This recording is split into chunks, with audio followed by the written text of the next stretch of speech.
everybody, and we are here for the Video Game Choo Choo podcast. We are getting dangerously close to episode 300. I am counting on my fingers.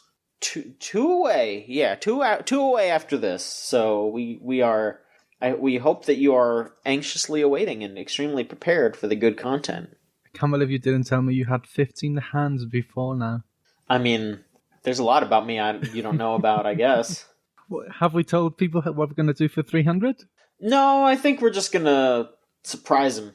I think we should just let it happen, you know? A full 2-hour recreation of the film 300 with us as the main stars. There's only 8 of us, so that would be pretty hard.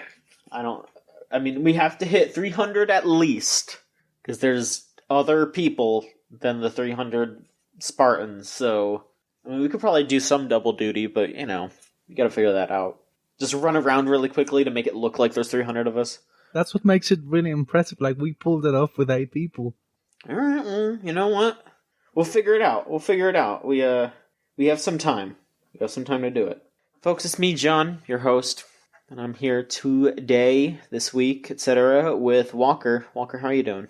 Hello. Yes, pretty lazy Friday for me. Mm-hmm. Actually, it's not. I've been backing up files like crazy because my computer fans are making a really weird noise. Okay. That is a little scary. Yeah. The good news with my computer is that I don't really have anything that I need to save on it, so I just remember it was like a year or two ago when my hard drive crashed. It didn't affect me at all, which I guess is kind of nice, but, have all your, written files saved on Google Docs, and... I have, accounts that have everything tied in. I don't really save that much stuff. So, I guess that's how that goes. But for other people, I'm sure that's different. And they're like, oh, God. Yeah, no, I'm very distrustful of keeping stuff online. I'm one of those people who have, a note file with my passwords and stuff. I just keep account of everything on my own. Right. Well, I think we should just get right into it. If you wish to go right ahead, Walker, I would love to listen to you talk about what you've been doing. Let's just tie, because I see we have 2 topics that are very related. Mm-hmm. The thing that caught my eye this week is that Platinum Games is putting out a series of figurines in a trade show, but they're not of anything that Platinum has made. They're vaguely Bayonetta-looking angels and a weird little hobo man with a big hammer and a weird man in a slime cloak. And they say that all of these are figures inspired by visions of Platinum's future, which I want to believe these are figurines for characters in future games, but that phrasing is really weird. That is very strange. And, they also just unveiled that website that just has the number 4 in it. But since they're announcing stuff, why wouldn't they just come out and say, these are characters from our upcoming games? That is very strange. And they're also limited editions. And some of them aren't even for sale, they're just for display. So, do you want to buy a very expensive figure that you have to paint yourself for a thing that you don't even know what it is? I mean, why not at this point? Who knows? I don't know. That does seem very strange, but I don't know. I mean, there's plenty of reason to suspect that Platinum's got a lot of stuff in their works, because we actually found out what the first thing on that 4 is, that 4 website, and that is the Wonderful 101 remastered Kickstarter, which most people were not very surprised about that. It was a very, very heavily rumored thing. I think it was Game Explain and Liam Robertson were all saying yeah, this is something that's happening.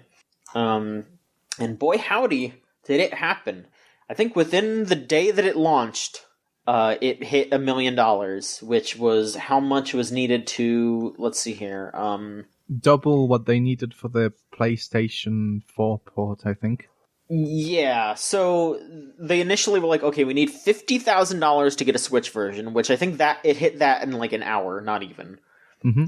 And then it was $250K for a Steam version. They got that. $500K for PS4. They got that. $1 million for Time Attack, which is like a speedrun mode. And now the other things are Luca's First Mission, which is a 2D side-scrolling adventure, and a remix soundtrack featuring a secret special guest. And that'll be at $1.75 million. And I guess they'll have more stretch goals as they go. Right now they're at like 1.4 million about, so they'll definitely hit the Luca thing, like no problem.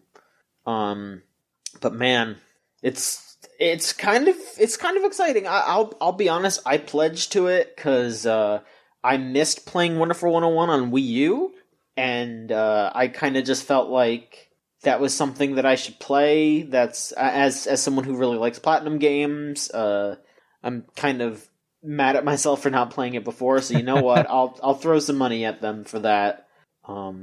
You're atoning for your sins. Yeah, I watched the Chip and Ironicus Let's Play of it though, which I highly recommend. If you are someone who doesn't have the money to throw some money at Platinum for this, definitely check out that Let's Play. It is worth it. But it's not that much, honestly, to get. Like, if you just want to get a digital copy, it's like $35 US. You know, just throw that at them. I mean, it's basically a pre-order. Yeah, pretty much.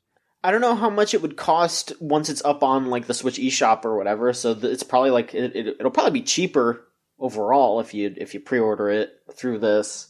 I can't imagine it's gonna be cheaper. Well, no, I mean it'll be cheaper through the Kickstarter. I'm pretty sure. No, through I think it's gonna be the same price.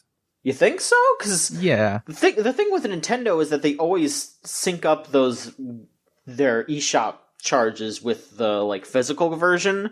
Because like I went for the physical version and it was like $50. So. You know, like, I feel like Nintendo will probably charge more for that, you know, because they'll be like, oh, they're charging $50 at retail, so we gotta charge $50 on the eShop. Yeah, well, that's Nincy.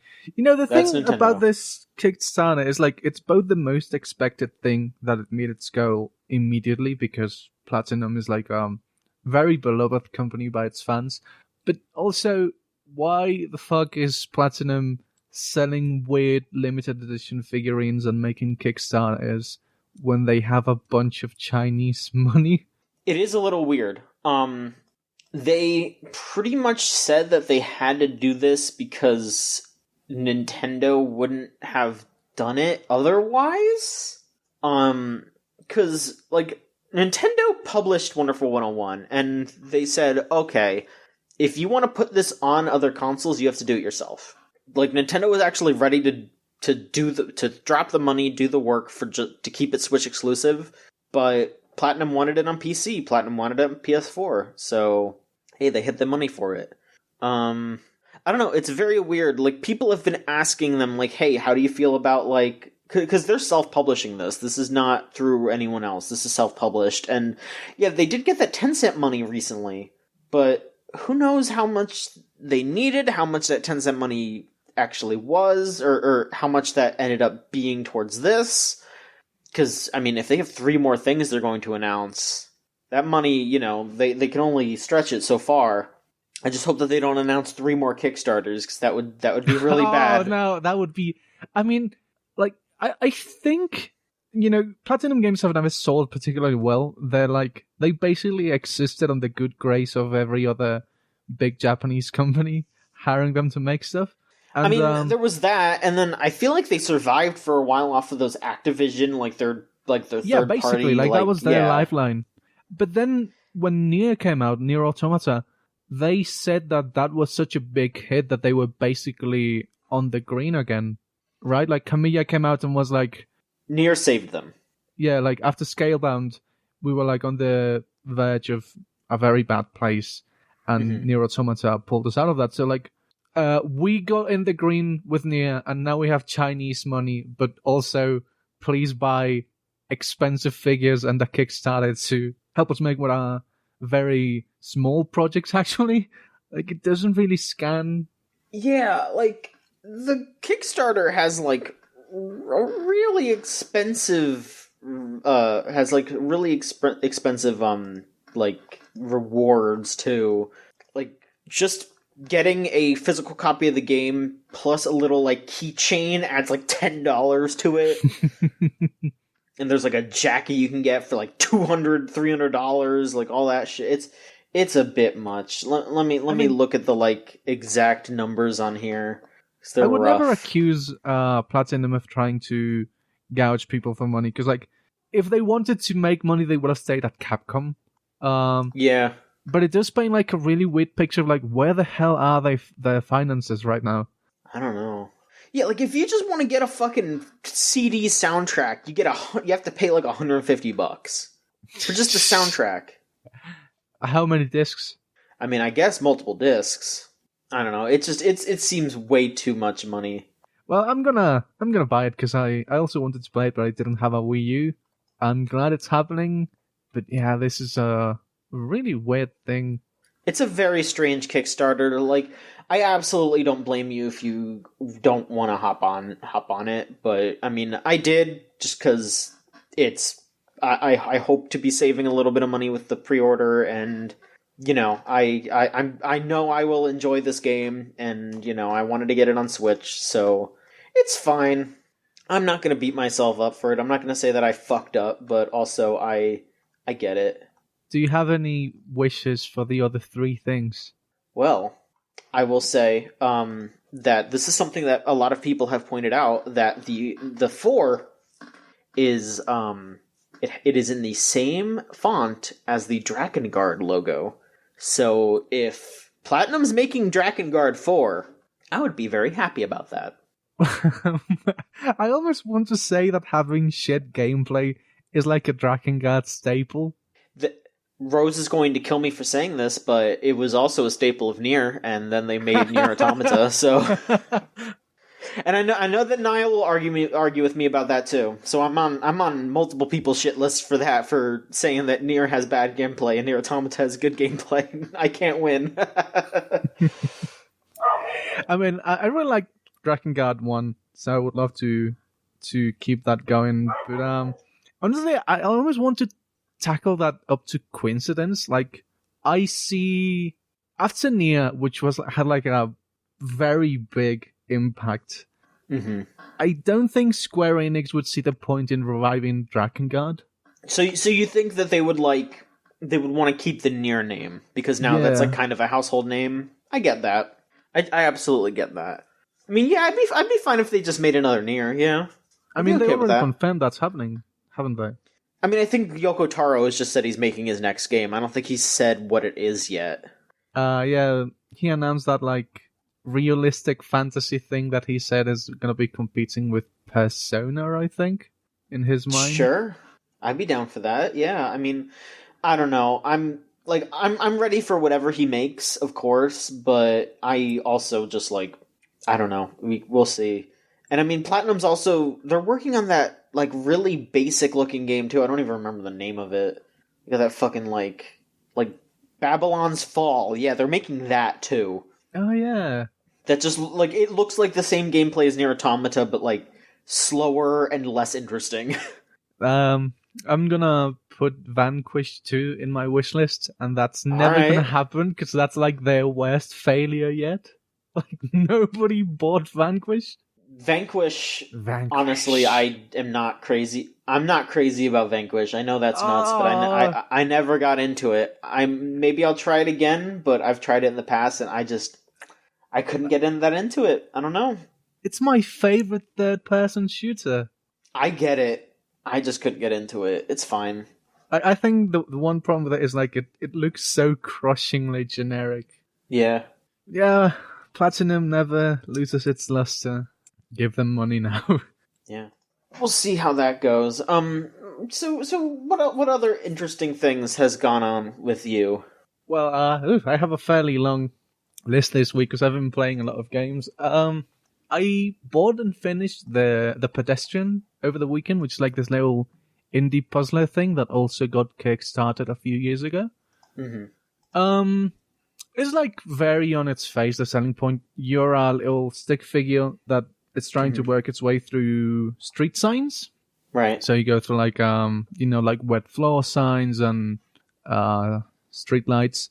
There's not that much variation upon that, but like it just looks really nice. Mhm. And I think puzzles are basically the genre where you have the most space to experiment with everything from presentation to just the gameplay itself. Mhm. And it's very elemental because I managed to finish it, and I'm not very good at puzzles. But still, like I think it does some very interesting things with very curious mechanics that it cooks up, and especially the final two puzzles are, I mean, they're different enough that I don't want to say what they are because I would consider them kind of a spoiler. But yeah, it's like a really sweet little platformer that I really recommend people check out. Like just a little video of it because it's just a very enchanting experience. It's almost like those little short films that Pixar used to play before their films, like Mhm. the one with the old man playing chess against himself and stuff like that. Like it's so well staged and directed and has such nice music that it strikes that kind of like a sense of importance, even if nothing is really going on, because it does end up having like the barest skeleton of a story, but just through virtue of being so pretty and having such nice music, it almost feels like there's more to it than there actually is. Which I'm really surprised how much I came away with it feeling like, wow, that almost made me feel emotional, even though all I did was solve stick figure puzzles. Well, that's a very interesting, weird puzzle game, but I'm glad you seem to enjoy it. Yeah, the only caveat is like it's like 3 hours long, so that's one of those things where when you buy into games, it's like it's almost film theater prices. Mm-hmm. Why don't you do another one? Let's hear what else you've been up to. Hit me with another one. Well, on that same weekend, in between trying to solve the puzzles, whenever I got stuck, I would quit out and I would watch a TV show, an anime, one of those Japanese animations. Whoa, wait. You are talking on the wrong show here. We have a whole nother podcast for that. But you know what? I'll let it slide this time. Which anime are you talking about here? Well, you see, that's why it's relevant, because it's actually a TV show related to a video game. Oh, so you watched that gamer show, right? God, I wish. That's actually on my list. I wish I had watched anything else related to a video game than what I did watch. Because what I did watch was the end of the Danganronpa trilogy, I guess you would call it. Oh no!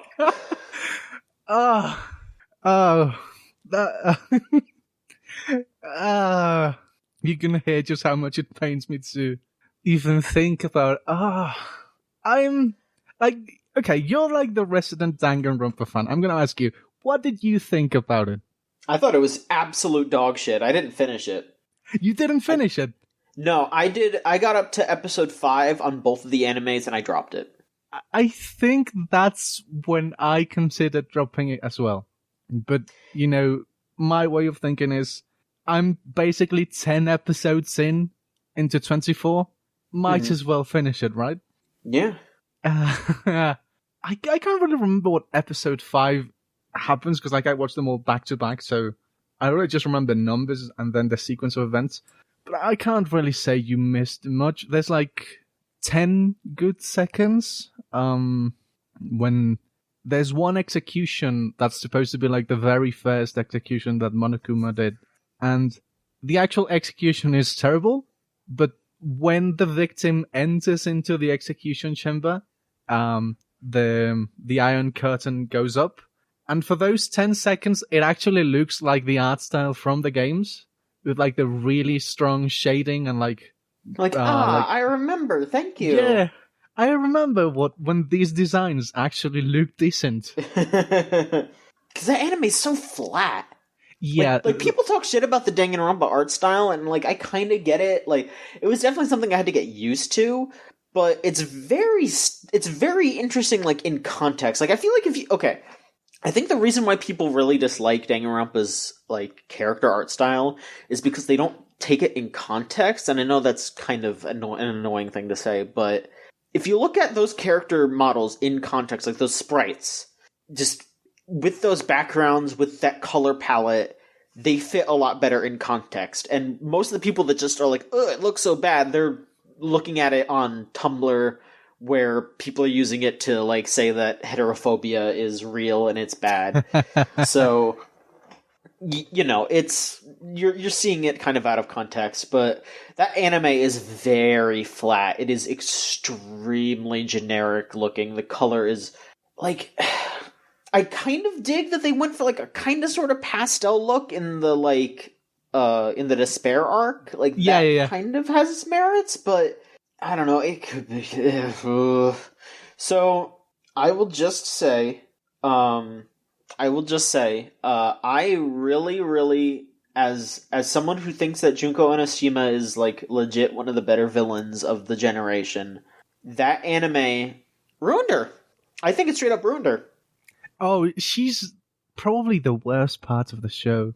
Like, did you watch the dub? No.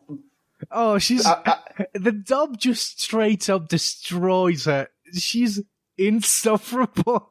No, yeah, like I know the dub. Like I when I was watching that anime, she was barely there because I only watched up to episode 5, and I think she shows up like twice the entire time in that in those first 5 episodes in the Despair arc. More or she's less. just kind of she's just like there in the background, and like it's basically the anime going, she's gonna do it, she's gonna do the bad thing, you know it, you know her from the games, like, and that's like all it's doing basically. But I mean, I'll just for those of you that don't know, in the games they very very heavily are like, she preys upon people's weaknesses, she's extremely charismatic, and she can convince anyone to do anything. Like, she is like that charismatic. And then, like the whole point of the end of Danganronpa 1 was that they were banding together to come over this to keep themselves from falling into despair, and it was very much like a group effort. And in the anime, they just say that the reason why she caused the ultimate suffering, worst, most horrible event, whatever it's called, is just because she got some nerd to make an anime. And that caused everyone to go crazy. And that fucking sucks! After watching the Danganronpa anime, I certainly have a tinge of wanting to destroy the world. Yeah. Oh man, if Kodaka came out and was like, "Oh yeah, no, it was on purpose. I did it to make everyone despair." Feel despair. Maybe no, not even then, because that dude. After Danganronpa 2, I really dislike a lot of the choices that guy made with his stories, and I don't know if you've played V3 yet, or if you're going to play V3. That's up next, but I'm taking a break because I don't want to bring all the bad taste I have from the show into V3. Yeah, because you hated the show, you hated Ultra Despair Girls. Yeah, if I went in now, it wouldn't be fair. But I'm very excited because people either hate that thing or they love it. So I am interested for your take. I am interested to hear your take, because all I have is 3 meme pictures that a friend sent me, and I'm like, what the fuck does that even mean, dude? Mm-hmm. Yeah, that show is not good at all. Oh, and I'm still not done with it because there's the goddamn Komaeda OVA. There was a Komaeda OVA? What? Yeah, it's called Danganronpa 2.5 something. You're yanking my chain. What? No, I fucking swear to God. Let me look it up. What the fuck? There's too much Danganronpa content. There's a Kirigiri light novel. There's 7 fucking novels. There's a manga called Killer Killer that wasn't even revealed to be a Danganronpa tie until chapter 7. You're never gonna consume all Danganronpa stuff. It's impossible. I remember I think it was in Danganronpa 2, they had a fucking what if scenario, and it was so weird, but then it also kind of it was what's her name? Junko's sister. I don't remember her fucking name. Mukuro Ikusawa. Mukuro. It was like if she like didn't side with Junko or whatever. If she fell in love with With Makoto, yeah. Makoto, yes. And that's why everyone ships them now. And it was, and I just remember reading that and being like, this is kind of cute. There's 3 different mangas for Danganronpa 2. There's like a straight up regular manga with the same story. Okay. And then there's like a manga from the perspective of Nagita. And then there's like a manga from the perspective of Nanami. And then there's another manga that's just for like those 4 panel comics. It's just jokes. Yeah. I'm like exhausted hearing you talk about this. You know what? I think it would be. I mean, I don't have enough time to do more stuff, and also this is not an official announcement, of course, but it would be really funny if we did some kind of like Danganronpa thing where we just go through all the like really stupid side shit and just talk about it. That would be pretty funny. Just be like, on this episode we read the whole thing of the fucking Chiaki manga, and she's gaming. I actually read a few chapters of both of them, and they were so boring because it's the full story. Like, they don't even skip to the divergence. Every single one starts off with a like introduction to the island, and they're like, oh, you have to be friends with each other, and then like Monokuma shows up. It's just the whole goddamn story again. Oh god. Like, the first one starts with Hajime waking up on the beach. The second one is Komeda waking him up on the beach, and that's the third one is exactly where it starts. Is the third one like Chiaki like watching them on the beach? Yes, that's exactly what they are. This sucks shit. Wow. Oh, Christ. I think the biggest flaw that you notice in the show and after 2 is that Danganronpa wasn't really made to be this massive multimedia property that it became. No. Like, it can have a few sequels, but like, not an anime and 4 novels and 3 manga, and all those numbers are lowballing. It has like 7 manga and 3 anime, and it's just not prepared to tackle this kind of stuff without it becoming really goofy or like going into details of things that were better without detail. Yeah, like, that is absolutely the biggest point, is that I think Kodaka, like, lost the track there, where he was just like, well, I need to explain all this away, when he really shouldn't have, because, again, like, just having Junko be this character that shows up and just, everyone just wants to worship her, it's like, that's horrifying, you know? But then having it be like, oh, hey, guess what? She just used a magic hypnotizing anime that she just, like, bullied some nerd's dick into making. Like, alright. Like, it's even stupider than that, because he doesn't even like her. He's just like this pushover, and she's just like, yo, make an anime for me. And he's like, alright. And then she shows him like the killing game footage. And there's also like 2 more killing games in the anime. There's a whole nother fucking stupid ass killing game with like the people from the Future Foundation. No, there's 2, because there's another one in the past as well. So like, even that fucks it up, because like now the killing games aren't even like this particularly evil thing. That's just like the only thing Junko knows how to do. That sucks so much ass. Yeah, it's too much. Final complaint is that like the dubbing team didn't play the games, so they do alternative translations for everything.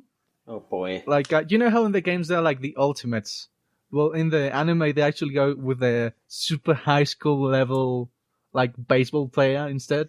I know people talk shit about it, but I kind of prefer that they. I like that it they too, went with, but like it's a weird contrast, especially when it's the same voices. Yeah. And like everything is like that. For example, Genocide Jack's catchphrase in Ultra Despair Girls is like, check out the website for more info. And in the anime, she goes, look it up online. I mean, you know, I say check out the website for more info all the time when I'm telling people to go to videogamechoo.com. Yeah, it's just like such a disaster of a dub. It's just... anyway, I have to watch the OVA, so I'm not done. I pray for you. You know, if when Remember I'm when done Komeda this, just had a fucking gun? he just picked it up in America and he thought it was going to be useful. He just had a gun. Actually, why do people fix it? Like, remember when Komaeda was going to fucking blow up this school to postpone exams for 2 weeks? Because a gun is funnier. I'm gonna be honest with you. Komeda with a gun is funnier than Komeda blowing up a school. Like if you just said, yeah, Komeda's blowing up a school, like, yeah, okay, but like Komeda's got a gun. That's funny. Actually, Komaeda is the only good part about Ultra Despair Girls. He has like a 'Cause he's decent a monologue in the fucking- middle. He's such a creep. I hate him, but I love him. It's so good. He's just a fucking like gimp. It's nuts. Poor guy is sick. He sure Quite literally, is. actually. Yes, he is. All right, that's enough Danganronpa chat for probably the rest of the year, unless you end up. I'm gonna be playing V3 like next month, probably when I'm done with one of the other games I've started. All right, well then, until then, we can have a good big conversation with that one. And maybe everyone will want to beat my ass. You might want to beat my ass. I don't know. We'll see how it goes. So, EVO is happening in July. I want to say yes. July and August. It starts July 31st. So I was technically right. And they revealed the games for this year, which are not that big of a surprise. There were 2 surprises that I will go over, but I will talk about the main games of EVO 2020. They are Dragon Ball FighterZ, Samurai Showdown, which is kind of a surprise. I wasn't expecting Sam Shoda should come back again, but you know what? It's a good surprise. Smash Ultimate, Street Fighter V, Tekken 7, Soul Calibur 6, Grand Blue Versus, that's good, and Under Night, the new version, Under Night EXE Late Clur. I'm going to say it that way. And then surprise number 1 is that Mortal Kombat 11 is not going to be there, which is the first time that a NetherRealm game hasn't been at EVO since 2011. So wow, this really? is breaking 9 years? Yeah, this is breaking an 8-year streak. But what is going to be here instead is Marvel vs. Capcom 2. Mm-hmm. It's a celebration of the 20th anniversary of MVC2. They are inviting 4 EVO champs. I think like just the 4 champions of EVO. So it's like Justin Wong and 3 other people. Or Yipes, and then I think 2 other people. I don't remember off the top of my head. And then they are doing another 4 invites at a couple of events.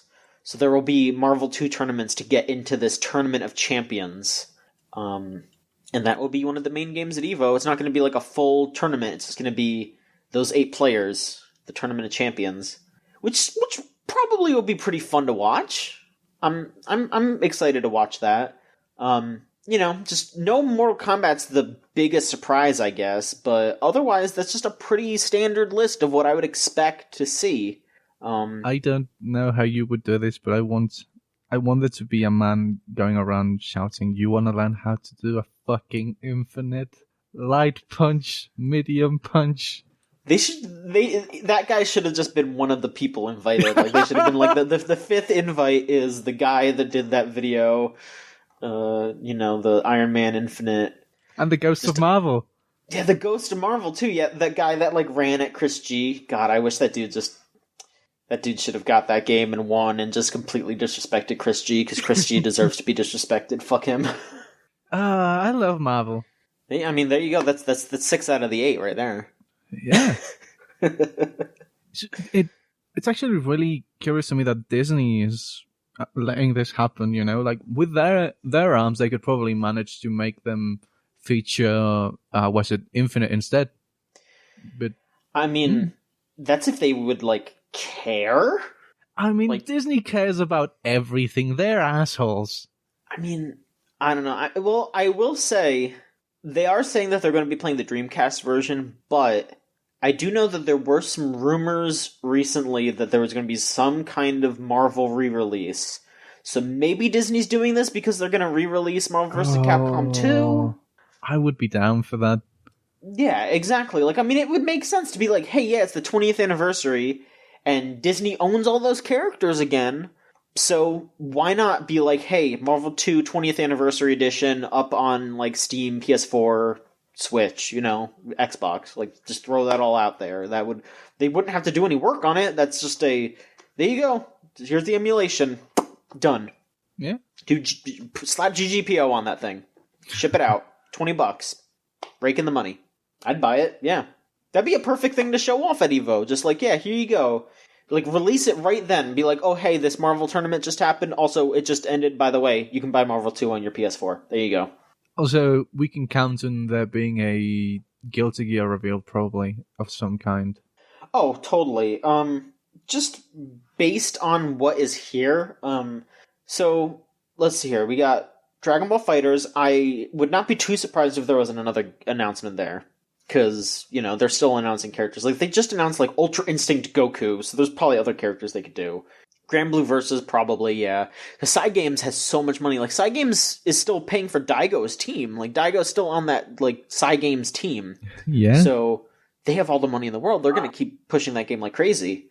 Sam Show, I could see it. Soul Calibur, I mean, I thought Soul Calibur was dead last year. So, maybe. Street Fighter, I don't know. Street Fighter seems like they're done. I think they're, like, done with that game, I would think. Yeah, I think they're going to start developing 6 or whatever else they're doing for the next generation.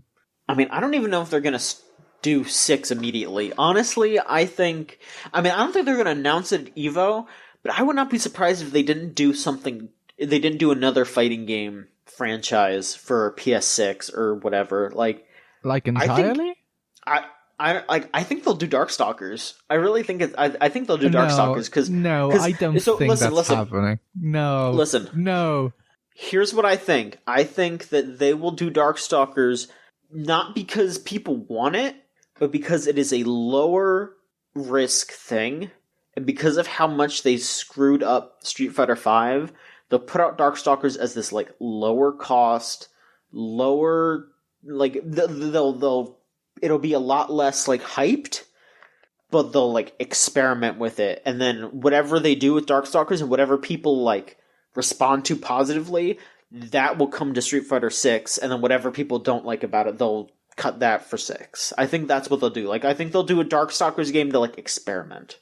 Okay, like Capcom have become a lot more like fan pleasing over the last couple of years, but here's the deal: they're still Capcom.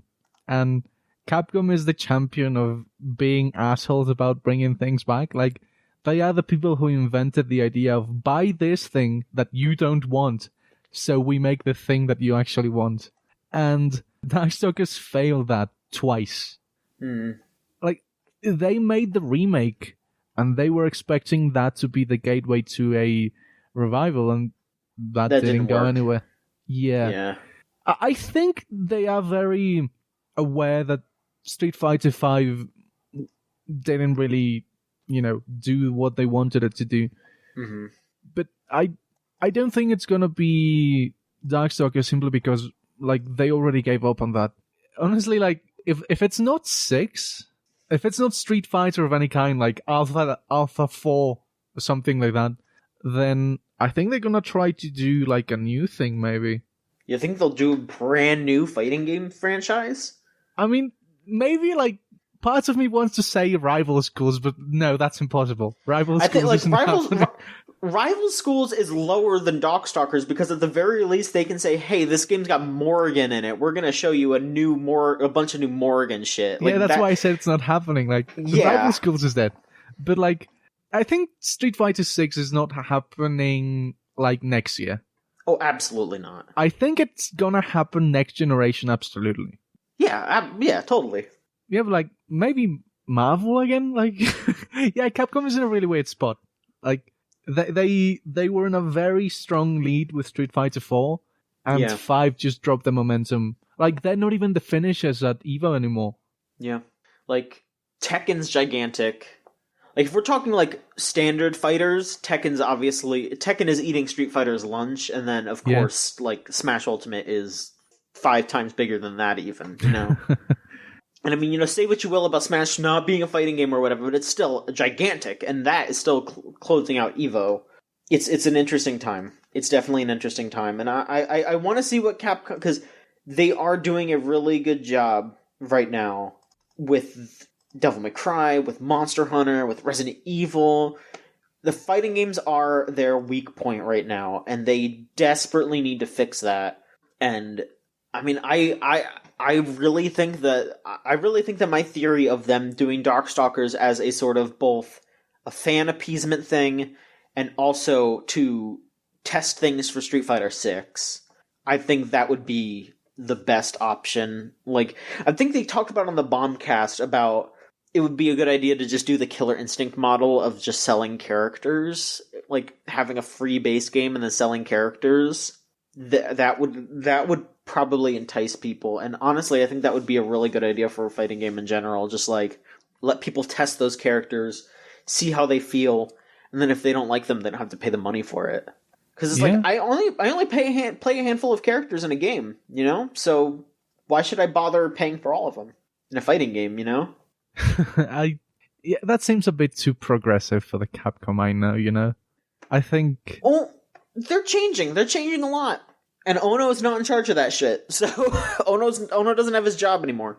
I think they're getting better at knowing what people want, but I think we're getting too carried away with the fact that their new games are really good and assigning them a lot of virtues that they just have never proven to have. Yeah. It's a very weird time for them.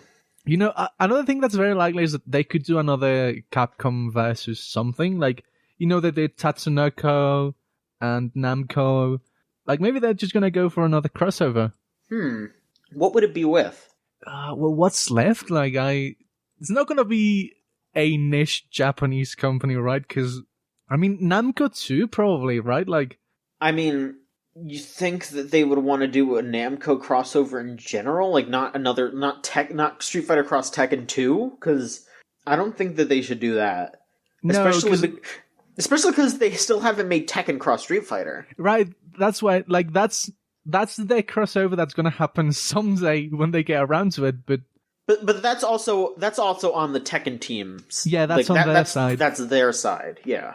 I don't know. I mean, it's kind of hard to say, because at this point, it could be, you know, like, pretty much anything. I mean, honestly, you know what? I mean, I don't think it'll happen, but what if they did Capcom versus SNK 3? I think that would go that would go over really well these days. Like, everyone knows shit about Terry, and King of Fighters is, like, back in full swing, and Sam Show's back, and... Every week for the last... 19 years?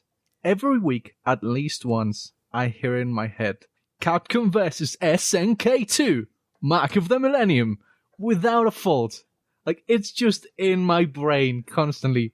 But I don't think it's gonna happen, because it's been 20 years. Why hasn't it happened since then? Because SNK was in a bad spot. Yeah, yes. I would really like that. Both of those companies are in better spots, like, right now than they have been in a while. I can see it. SNK's been doing a lot of crossover stuff lately, so if they just did the ultimate crossover of, hey, Capcom versus SNK again. Keep rocking, baby. I don't know. I know it's kind of crazy. I feel like a new Darkstalkers. I might just be I might just be thinking. I just want to play as fucking Senko again, but that's just me being a friggin' ghost brain. Are you okay?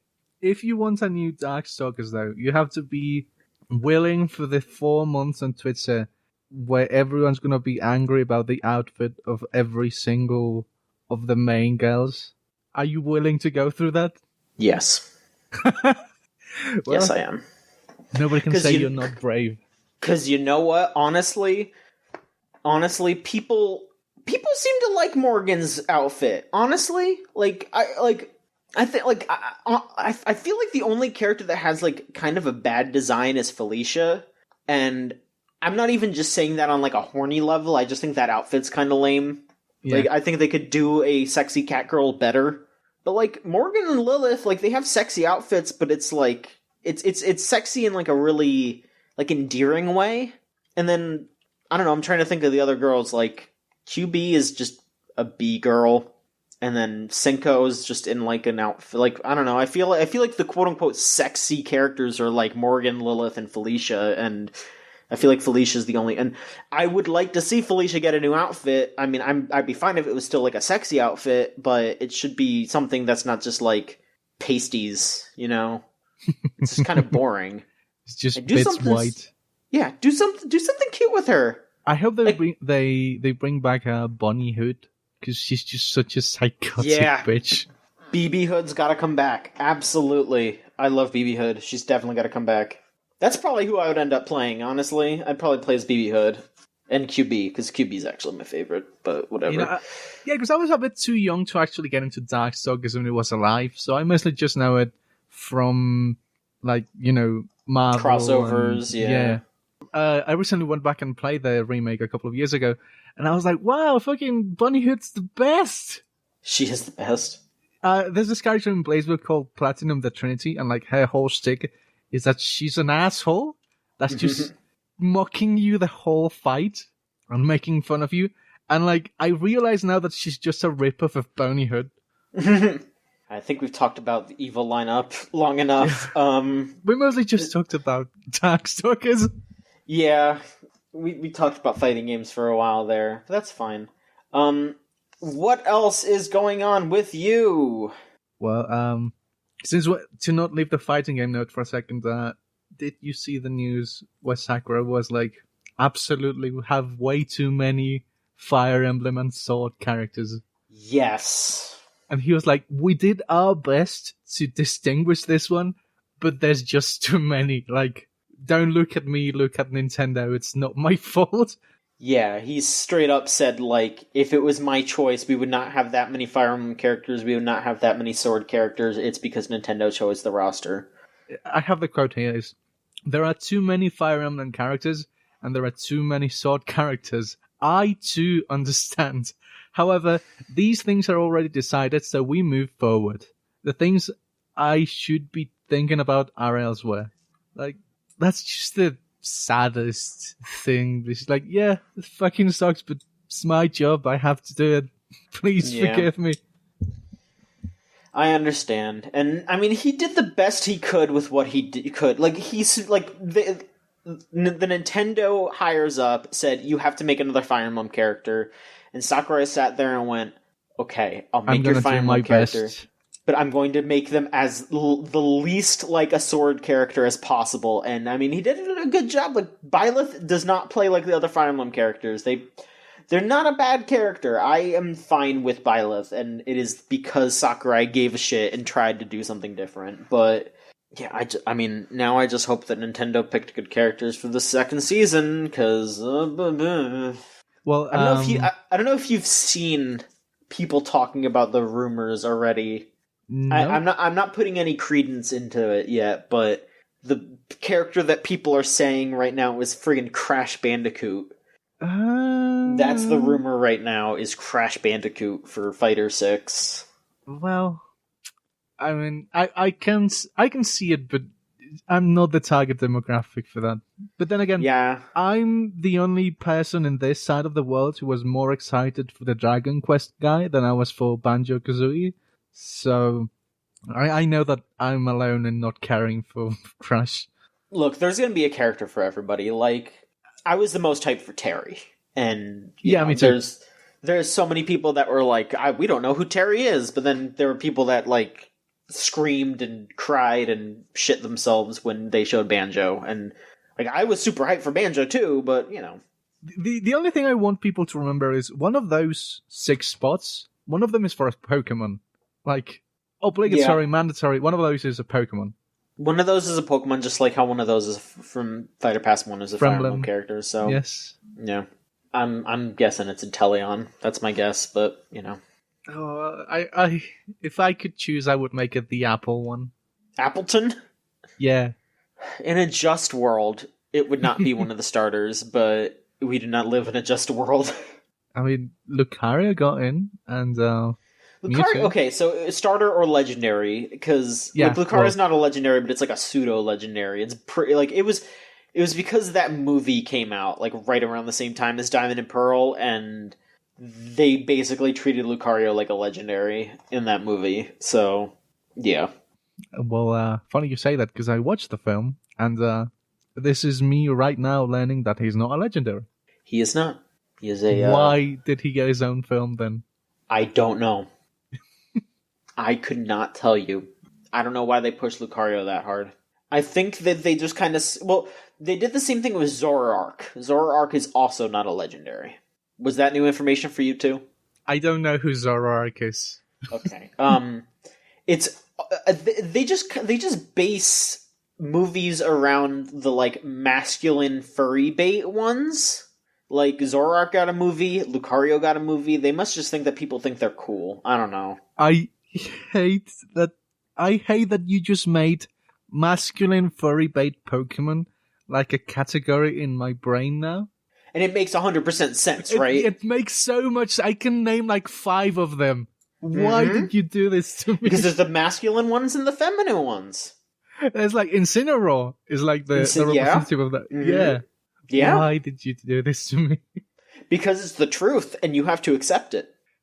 And what, the feminine ones are plant ones? Because you have Gardevoir and who else? Like Lopunny, Salazzle, Pheromosa. There's a few. That name isn't even subtle. No, it's not.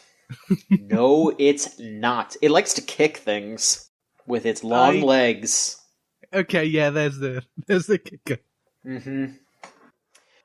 So speaking of Fire Emblem, real quick, there was an announcement that sucked ass. So Fire Emblem Heroes. Oh, yeah! Which is the Fire Emblem gacha game. They had one of those, Fe streams. They have the little owl update about the game. And, they did like a little anniversary event, because I guess it's 3 years old now. They were like, oh, we're giving you a bunch of, like, currency and shit. But then they also announced a subscription service. Which... Yay. Oh boy. They were initially charging $9.50 a month for this. And apparently they actually rolled this back and they're now charging $5 a month? But that's still $5 a month for this. When Nintendo Switch Online is $20 a year. And, I mean, Nintendo Switch Online isn't great, but that's still, what? Like, 5 times 12, that's still... 60? So bad at math. Yeah, that's still a lot of money. That's still $60 a year. When just playing online on your Switch is a third of that. You get cosmetic skins for characters that you're not even guaranteed to have. Because, it's a gacha game. You might not have it. You can have some bonus quests that you can only get by subscribing. You also get stat boosts. And you can marry 2 of the characters in the game instead of just 1. So you can have a fate. Yeah. So that one is so creepy. So polyamory is locked behind a $5 a month subscription. But only for 2 though. Like, you don't get infinite slots. It's only 2. Yeah. They are also locking a turn rollback ability, so you could just press a button to roll back a turn in case you fuck up, just like in 3 Houses, but you have to pay for it now. And there's also an auto start ability where you can just have the AI play through the stage over and over again, which is something that a lot of mobile gacha games just have in the base game. Like Arkanites just lets you play a level over and over. I don't think Granblue has it, but Granblue is kind of a different thing. You're not grinding as much, I don't think. But a lot of these grindfest games just let you auto-complete levels once you finish them once. So you don't have to sit there and do it over and over. And so you just like place your phone on the desk and it plays it for you? Yep. Awesome. Yeah, it's dumb. But, I mean... You can just do that in other games. It's useful. Like, if you're gonna grind, at least make it automatic, right? Yeah, but in Fire Emblem, you have to pay $5 to do it. I was gonna say, like, a lot of this stuff is either really cool features that are really scummy to look behind a subscription, or, like, those fucking pay $1 for a better weapon from this awful RPG from 10 years ago. Mm-hmm. Like, why does this exist? because Nintendo is going way too hard on the gacha stuff, and it's really gross. Like, this is on top of Animal Crossing having a subscription. I think that was also $5 a subscription, and also locking a bunch of things that used to be free behind behind like paid roles, gacha roles, and the Mario Kart stuff, which I think also has a subscription and is extremely expensive. I actually didn't hear anything scandalous about the Pokemon one. Was it Well, Pokemon Masters? Well, that's because the scandal behind Pokemon Masters is that there's nothing It to sucks. it, and it sucks. So, and nobody's but playing it. It could both suck and be scummy. Yeah, I mean, I've seen people that are like, yeah, I have every single character in the game, and I, like I've seen people that play other gacha games, and they'll spend like hundreds of dollars on those games to like get the characters they want, and then those same people will be like, yeah, I spent like $100 on Pokemon Masters and I got every single character, which that sounds like a lot, but for a gacha game where there's like random chance, that's like nothing. Pretty good. Yeah, that's nothing. Well, So you win some, you lose some. I guess so. It sounds really dumb. It sounds really bad. I guess real quick I'll just talk about that I've been playing Fire Emblem. I've been playing Three Houses, specifically. I never finished it, and I'm very close to the end. But I just wanted to mention that a couple nights ago, I was just hanging out in a voice chat with Scott. Mm-hmm. And he was like, John, why don't you show me like how your team is set up in Fire Emblem? Because I'm not like having trouble with it, but I was like, I feel like I'm not doing as good as I could, and I could be like, I could really figure this out. And I sat there with Scott, and he told me that there were like 5 options that I did not know existed in that game, because they just like don't tell you that you can like swap out like different skills. You should equip you can equip wands to spell users. I didn't even know that, and that makes them like attack further. I didn't know that.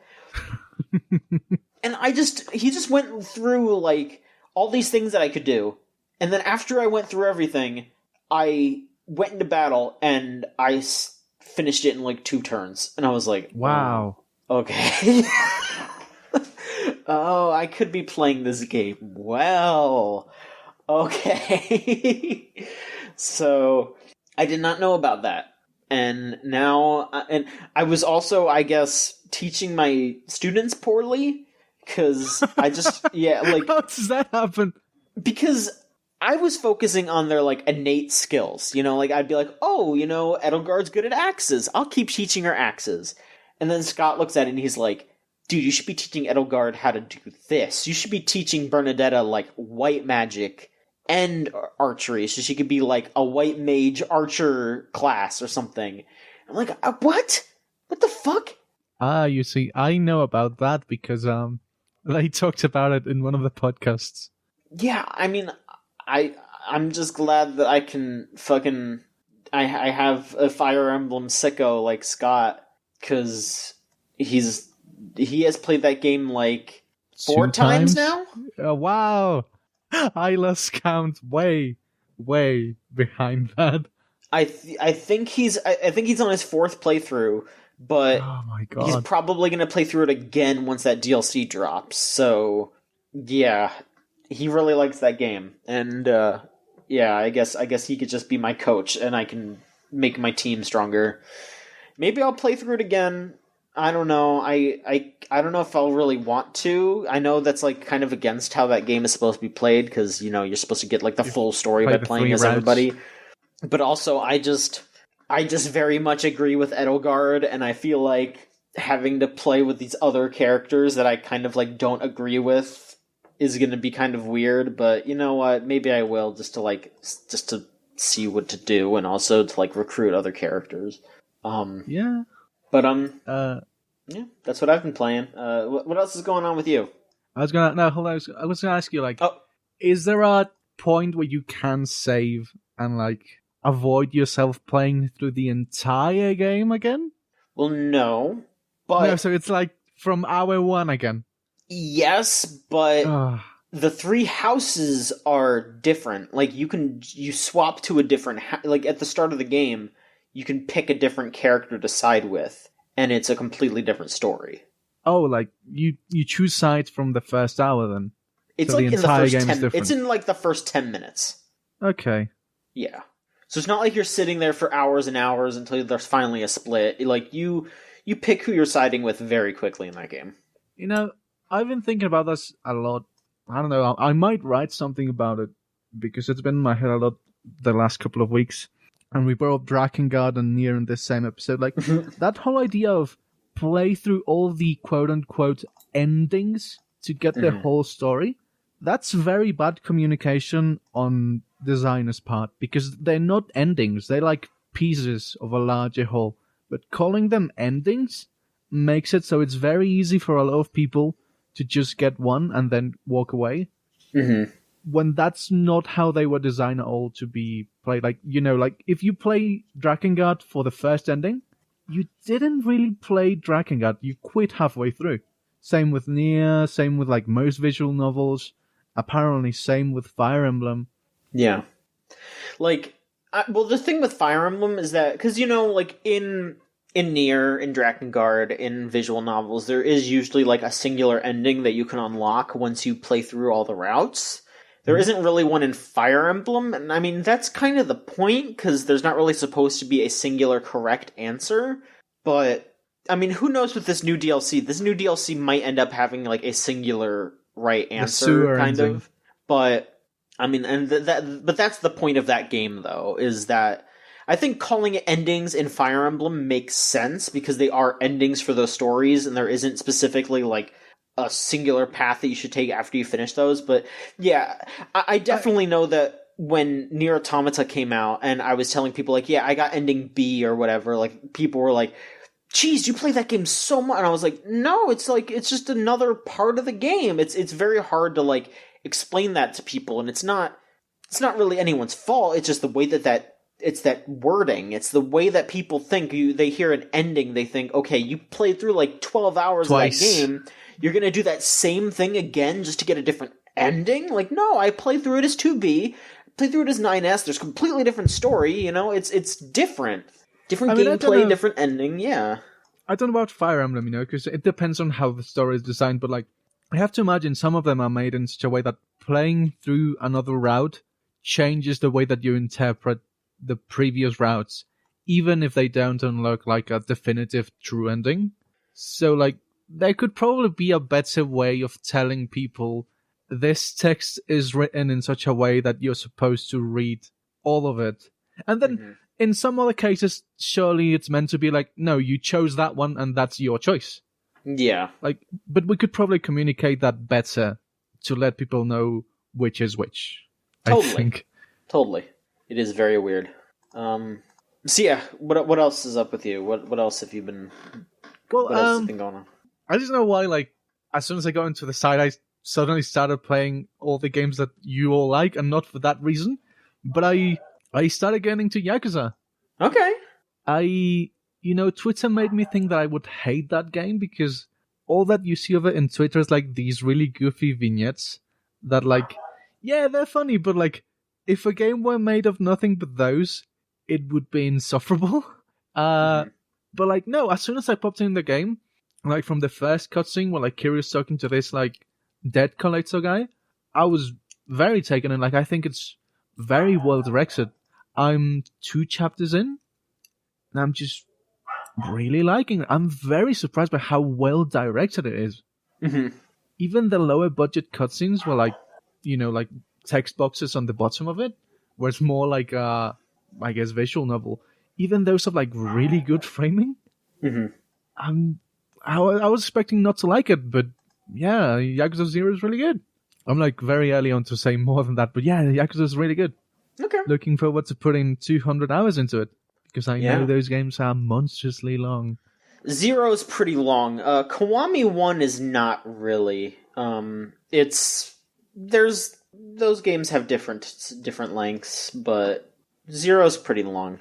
I was going to start with Kiwami 1 actually, but when I asked on the game.zone, people told me like half and half, like Kiwami 1 can be good, but 0 sets up stuff for that. And then I asked a friend, and he was like, if you started with 1, he said it would be good, but Kiwami 1 is written in such a way that it kind of expects you to have played 0. They very explicitly added stuff with Majima in 1 that plays off of what happened in 0. So, yeah. Like, if you played Yakuza 1 on PS2, that's a very different thing from Kiwami 1, you know? Yeah, that's what I heard. I'm just like the type of person who usually goes into things with the mentality of like, a prequel isn't really a prequel. Like, it's usually meant like what I said, right? Like, it's usually meant for you to have read other things in the future that color everything that happened in the past with a different context. But like, apparently that's not the case with 0. Like, the interesting thing with Zero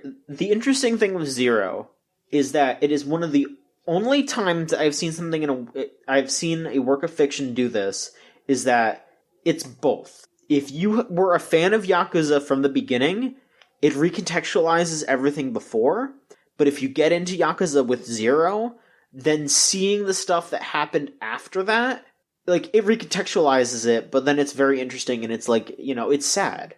I won't tell you more, but 0 is absolutely, like, the perfect starting point for new players for Yakuza. Like, that is what I would recommend, is just start with 0, then just do it in order from there. That's what I would say. Well, I'm glad I started with 0. Yeah. And those are all available on PS4 now. Every single one of those games. You can play 0 through 6 all on PS4. They're all ported. I don't know if 5 is out yet, but they should all be available pretty soon. So, yeah. Yes, I started wanting to play Yakuza with 5, but I'm very bad at getting around to making things, and then, you know, like, I started getting popular.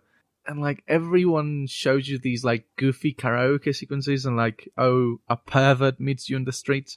Mm-hmm. And those things kind of put me off from what I originally wanted from it, which is, like, the very good combat. But actually, like, coming off of 8 hours of it, the thing that's really grabbed me is just that the storytelling is very solid. It is.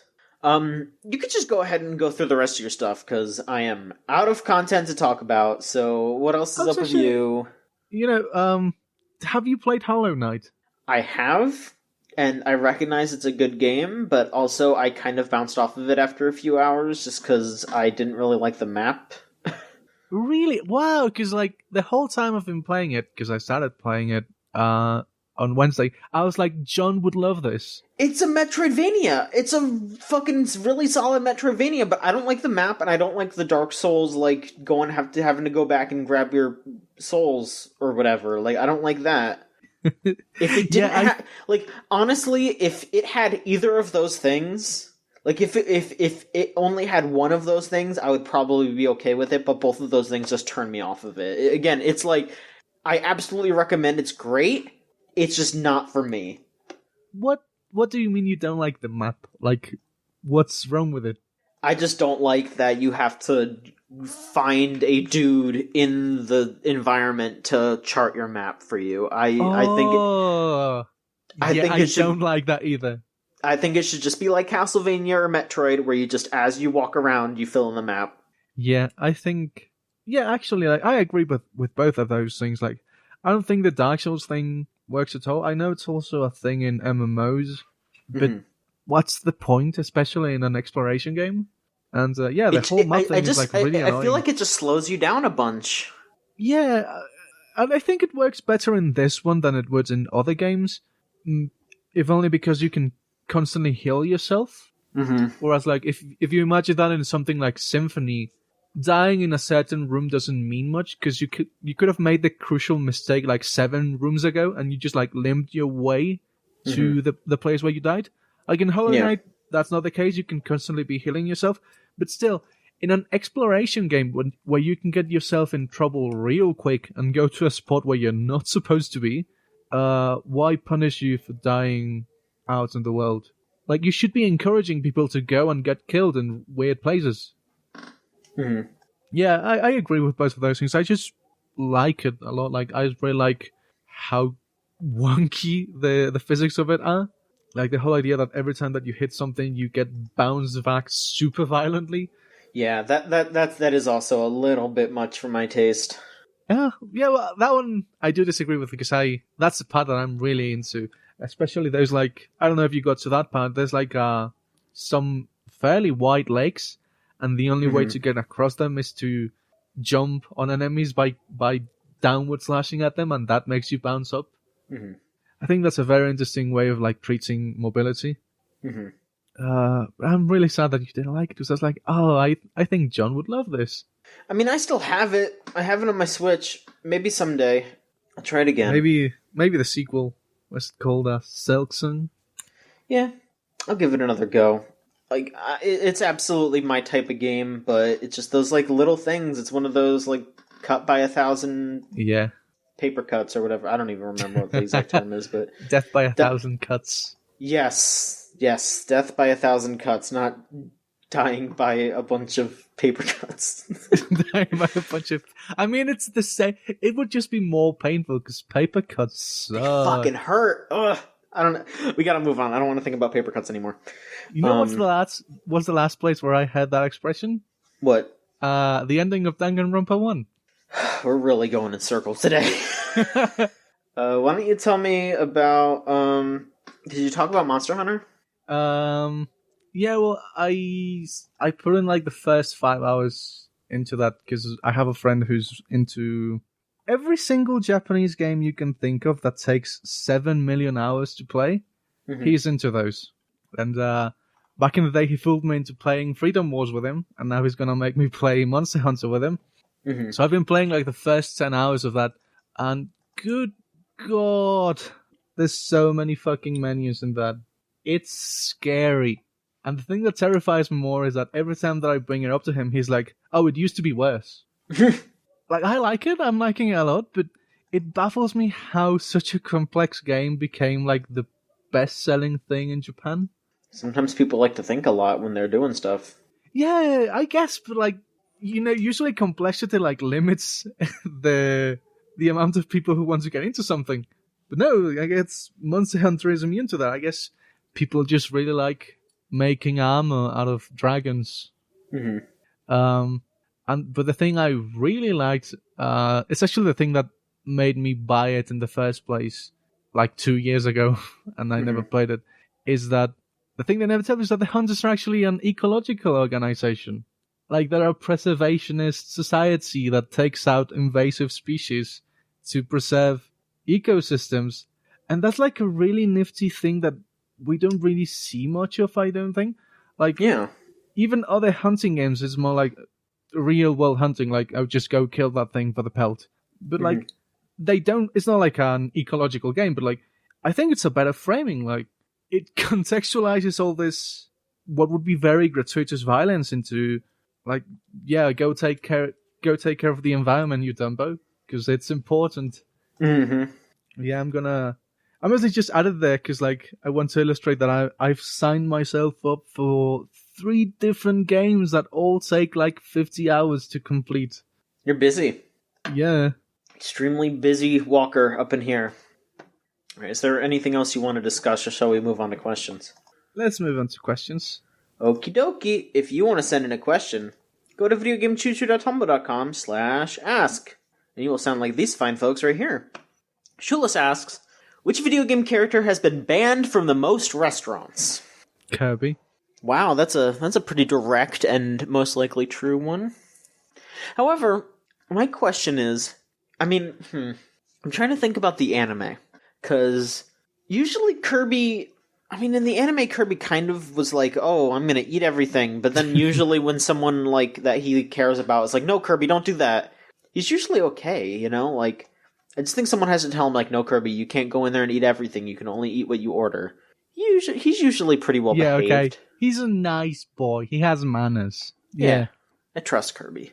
That's a very good point. Banned from a restaurant.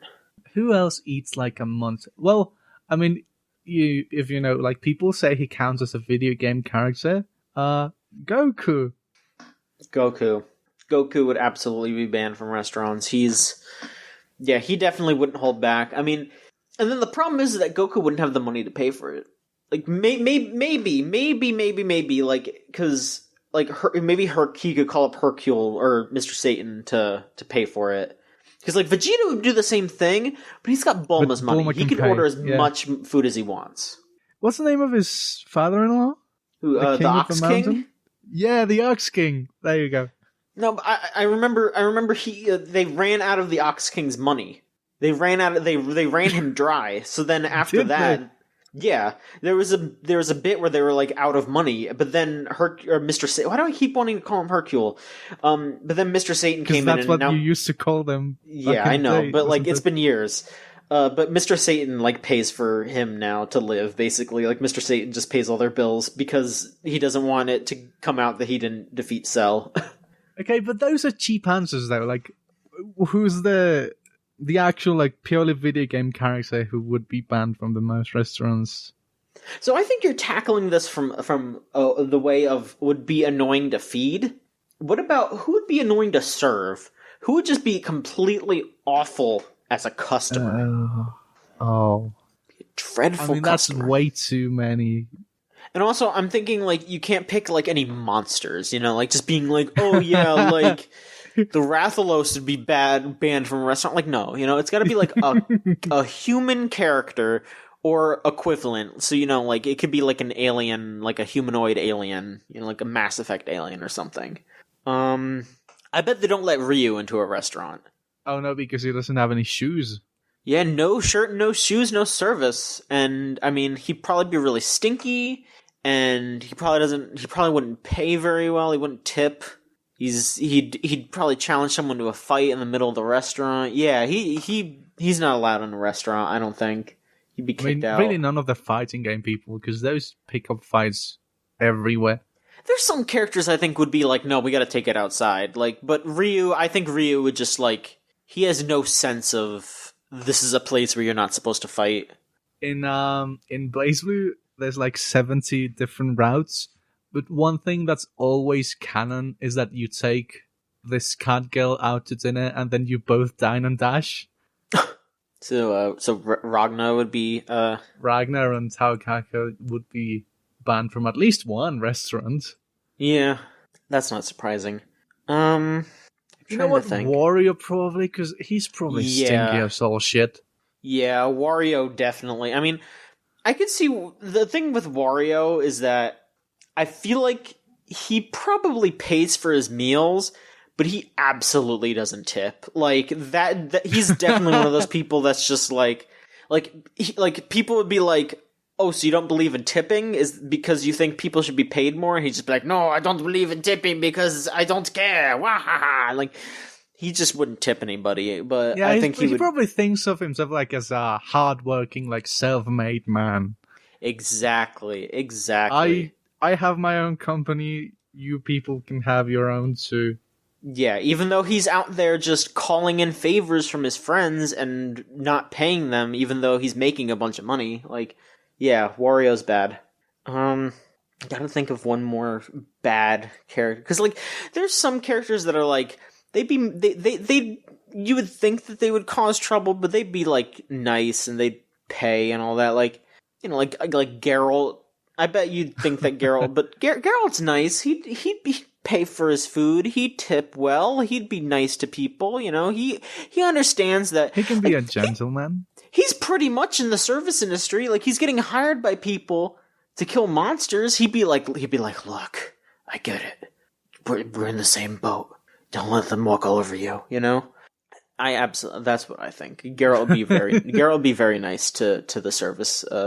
I mean, but stuff. At the same time, aren't witches like ostracized from most of society?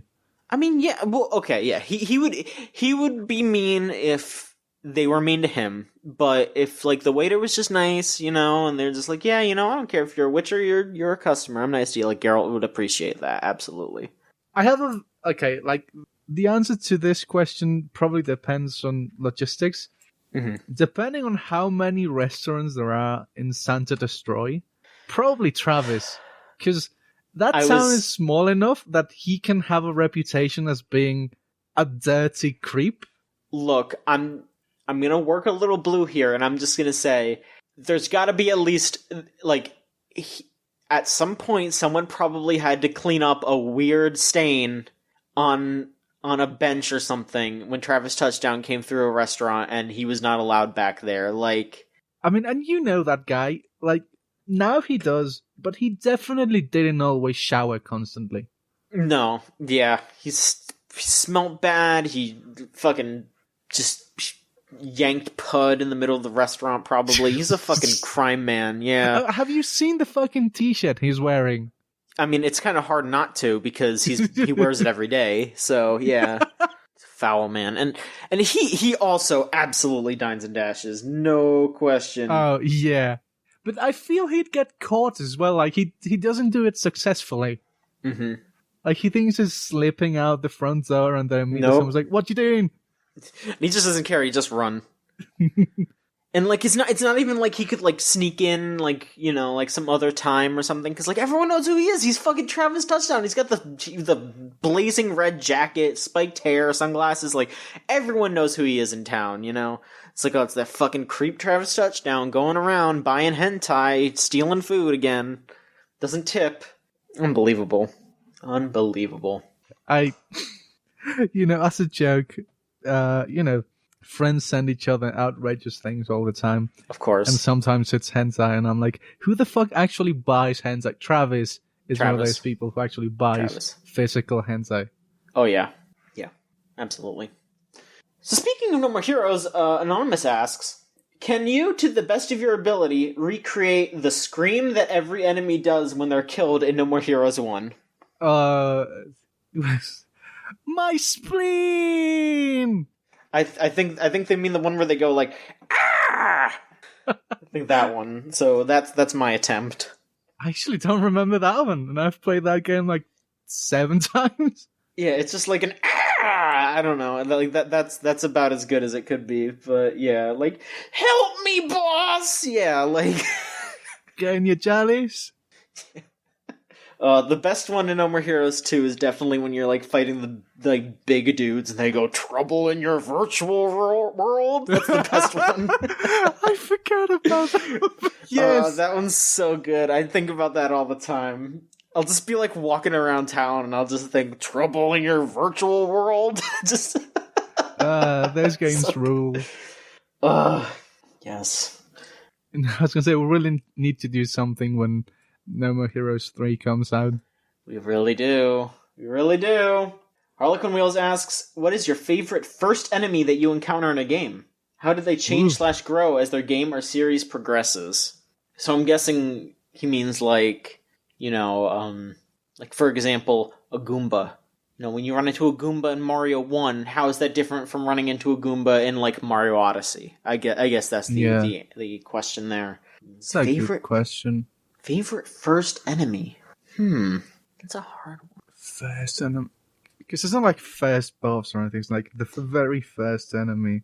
I mean, I guess we could talk about that because that's not to say it's a bad question. It's just a very hard question to answer because like I can really only think of like Nintendo characters because like it's hard to say like it's really hard to compare like a zombie in Dead Rising 1 to a zombie in Dead Rising 4. They're pretty much the same, but like a Goomba, when you're playing Mario 1, it's just walking to the side, but then, a Goomba in other games is like, in Mario Odyssey, they're like running around in 360 degrees. You can stack them on top of each other. You can bounce off of them consecutively. Like, there's a bunch of different things you can do, and I don't know, it's kind of hard to say.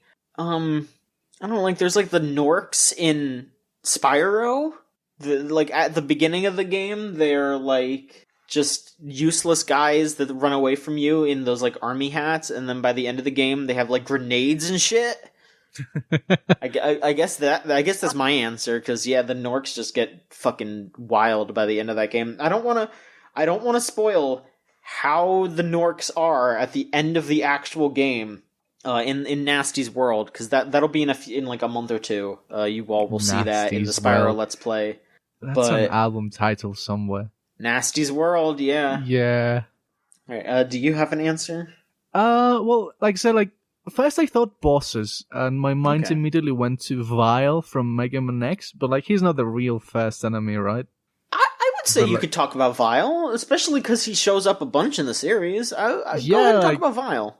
especially since it's no, because that's just a bridge, right? Like, because he's supposed to lose fight. Yeah. First time you meet him, he trounces you, and then at the end of the game, you get a rematch against him, and like someone dies to help you get a chance against him, and then over the series you fight him like 3 more times, and every time it gets way easier because your armor keeps getting better and better. But then I remembered Final Fantasy Tactics, which is like that game also has a supposed to lose fight, and you get completely destroyed. But not only that, like what little you can glean of the context of the fight is like completely different when you actually get to that fight in playing the game proper. And like that's always my thought when I'm like, what's a game that the start of it I'm never gonna forget, and it's always Final Fantasy Tactics. But I guess that's cheating because like it's like fighting against an enemy is not that different in a tactics game than like an actual more mechanical platformer. Yeah, but it's a little different. There's different strategy. Yeah. Just because you're kind of pressing different buttons in a sense, so that's different. All right, I guess we can move on from that.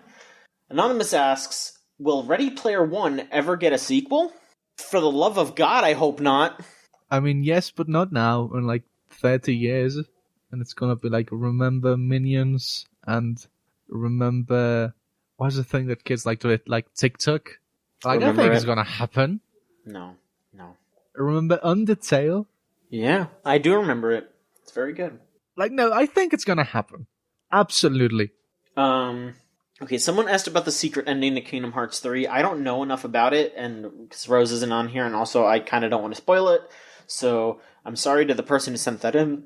We're not going to answer that. Maybe some other time. I'll save this for another time, maybe. Anonymous asks, what would it take for Nintendo to modernize its approach toward online services?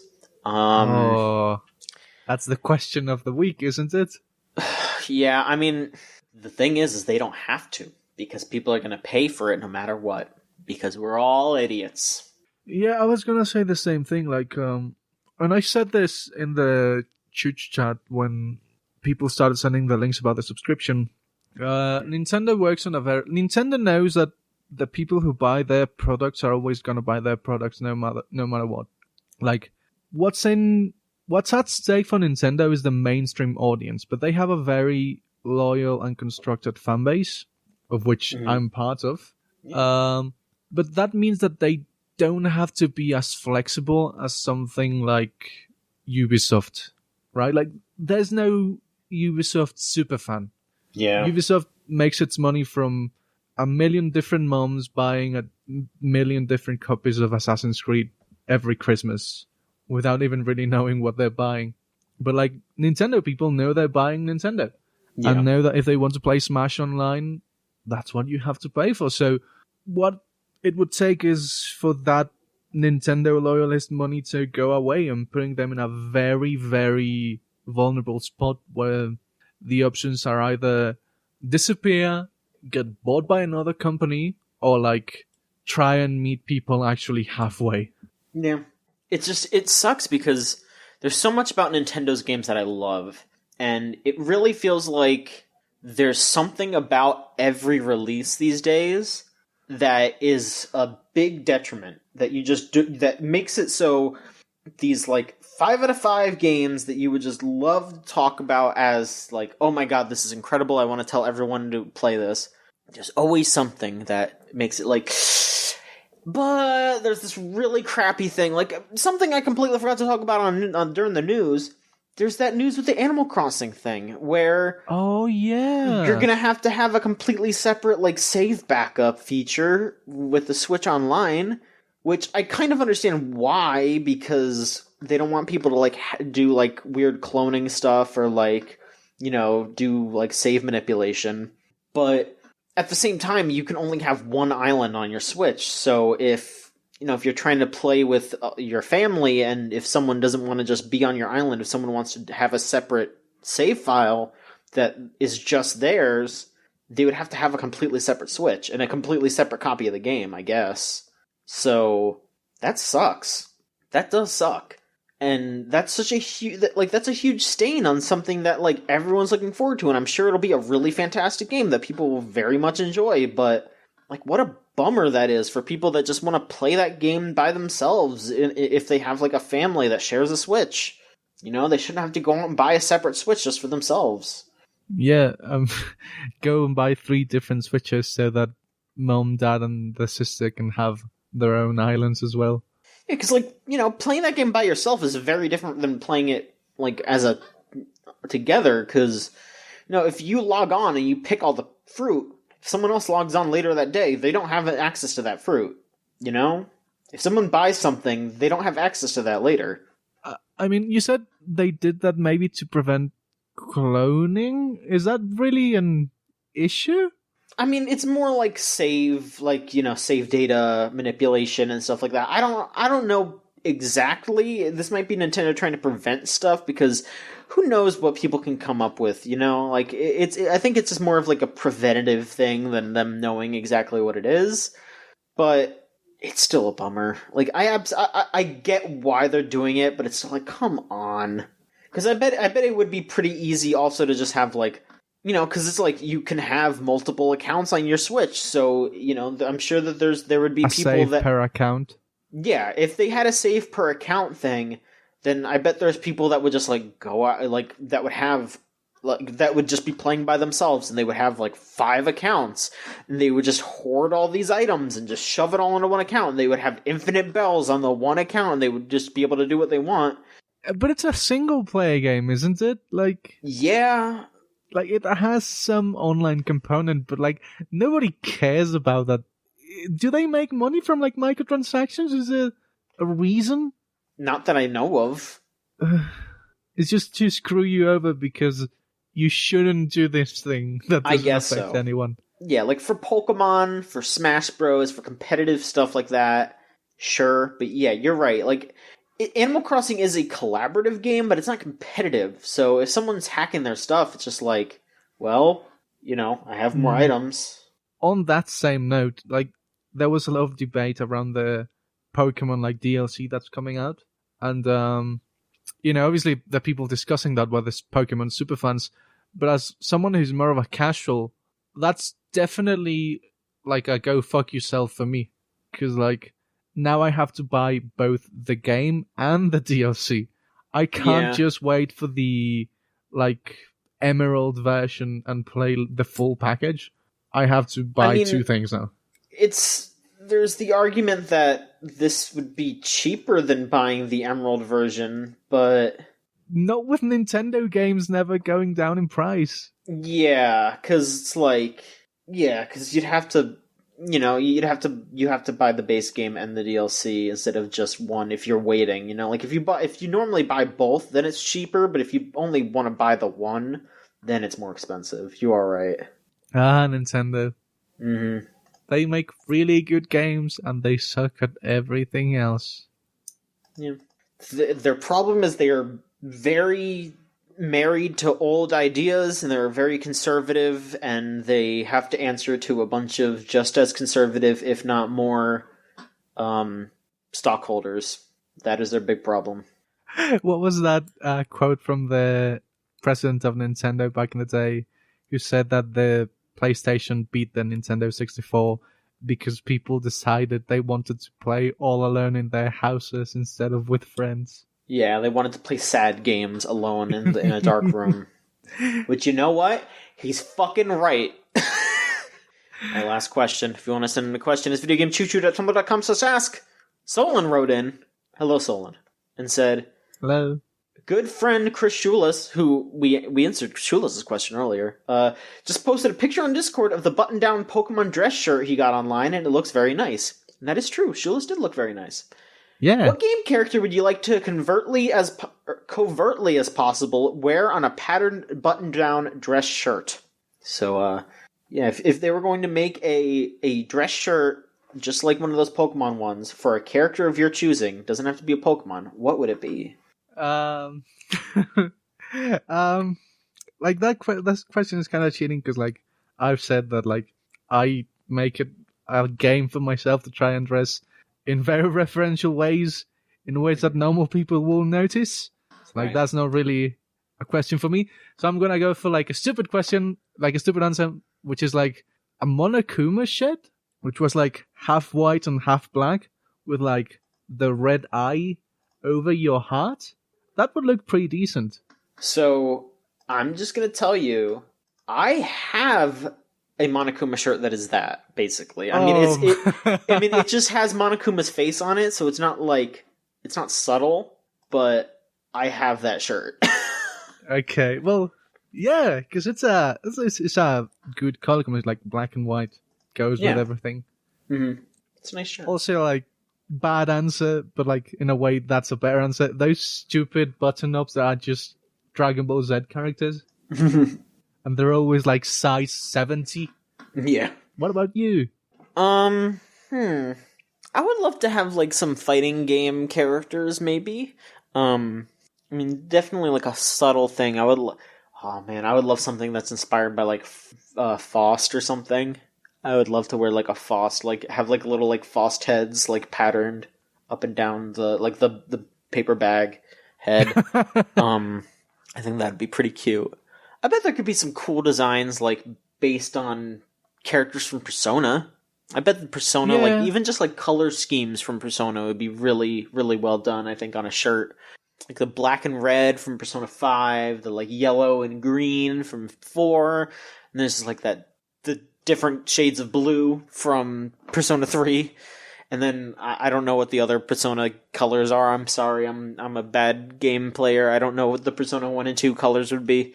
Feel free to write in and tell me, because I would absolutely love to know. Like black and white, I guess. No, Persona 2 is red. Okay. I mean, like, Nocturne would be, like, a red and purple, kind of. I feel like Nocturne's got, like, a purpley kind of mood to it. No, wait, I have the best answer. Hit me. Literally just a Bizarre Jelly 5 button-up shirt instead of a t-shirt. Finally, Travis can go somewhere. That's another shirt that I actually have in real life, is a Bizarre Jelly shirt. But it's an actual t-shirt. It's an actual t-shirt, and making it a button-up doubles up on the nightmare that it's wearing a Bizarre Jelly outfit. Oh, absolutely. I bet there'd be some pretty cool, like, Yu-Gi-Oh! Monster ones, but it's kind of hard because, like, the thing that kind of sucks about Yu-Gi-Oh! Is that, like, there's so few iconic monsters. Like, my ass would be like, oh man, I want a Doom King Ballardrock button-up, like, slick little, like, zombie-based thing, but they would just be like, here's Dark Magician, here's Blue Eyes White Dragon. You like, you know, it could be a blue and white, it could be a purple and green. Because they, like, retcon Dark Magician. I don't know if you know this, but, like, originally Dark Magician was white, but now he's got green skin now. Yeah. It's just like one of the different designs, isn't it? I mean, he's canonically green now. In all the, like, current art, like, the new cards that come out that have Dark Magician in it, he has green color skin. Why? He's canonically green skin now, yeah. I think it's to, you know, imply that the magic is overtaking him or something. He's more powerful. Because Dark Magician Girl's still white. Alright. And she's, in a lot of the cards now, they, like, try to imply that she's, you know, his student, and I think there's even a card where I think, like, Dark Magician dies and he gives his power to her or something. I don't know. I mean, they're still putting out cards with him on it, so I don't think he's dead yet. Maybe that's some kind of, like, alternate timeline. No, he never dies. Don't you remember that one where he's an old man and it's like... Yeah, this is the description is something like, through great knowledge of magic, Dark Sage, can extend your life indefinitely or something like that. Yes. Mm-hmm. Dark Sage. I don't know if Dark Magician is supposed to be the same person as the, like, Magician of Black Chaos. I don't know if that's something he turns into. I mean, the movie ones feel like knockoffs, kind of. Magician of Black Chaos wasn't from the movie. Wasn't it? He's the ritual. Oh, I'm thinking the Dark Sorcerer or something like that. Yeah. There's another one. There's a card that the monster looks exactly the same, but he's called, like, Black Illusion Magician or something like that, who's pretty much the same thing, except it's a better card, because Magician of Black Chaos is just a ritual monster, but then there's another one that's like Chaos Magician or something that is... It's very confusing. I don't know. I mean, it's not like they have actual canon, right? They're just pictures. I mean, there are monsters where their pictures tell a story as you go, but it's not like it's very important, you know? Like I think I posted it in the Discord one time where I showed, like, oh yeah, here's the story of Sangan, where he's like this little monster and he's going on a trip, and he goes on the tour bus, and then there's the tour guide from the underworld that shows him around. But then the tour gets off, and he goes on an Uber, and then that Uber's carrying an illegal pot of greed, so he gets arrested, and there's just like a bunch of like cards of him in jail. It's fucking wild, and yeah, there's like a bunch of different cards that like their effects aren't even connected. But they still tell a story, kind of. Like, as you piece them together, you can see, oh yeah, here's where Sangan's going on the tour. Here's where Sangan's, like, on the tour. Here's him getting off the bus. Here's him getting into his shared ride. Here's him getting pulled over. Here's him in jail. Oh, Sangan. Yeah, poor Sangan. He doesn't deserve it. I used to think he sucked, but he's apparently decent, isn't he? Sangan's a really good card, yeah. Because it goes to the graveyard and you can search I think a dark type monster with under 1500 attack. That's really good. There's a lot of really good cards that are that.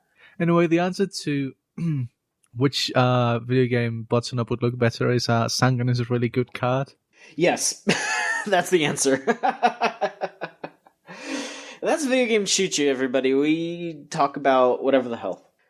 Walker, thank you so much for being on. No problem.